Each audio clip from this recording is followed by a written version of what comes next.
Double চিন খুবই একটা কমন একটা জিনিস। একটা নির্দিষ্ট বয়সের পরে আমাদের থুতনি, আমরা যেটা বলি চিন বা থুতনিতে যে চর্বিটা জমে এবং অনেকেরই নেক শর্ট যদি থাকে সেক্ষেত্রে আরও বেশি বোঝা যায়। তো এটা সাধারণভাবে সার্জারি করে এটাকে ঠিক করা যায়।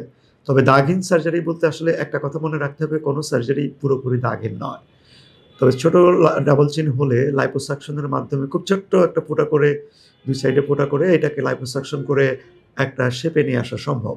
এই ক্ষেত্রে দাগের ব্যাপারটা তেমন একটা বোঝা যায় না। তবে যেখানে ফেসলিফট করার সময় বা আলাদা করে চিনের সার্জারি করেও ডাবল চিন দূর করা যায়, সেক্ষেত্রে অবশ্যই কিছু না কিছু দাগ আপনার থাকবে। তবে সেটা খুবই মাইনর দাগ থাকে।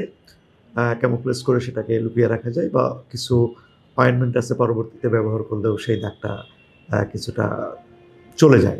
প্রায়ই বোঝা যায় না, এরকম একটা বিষয়।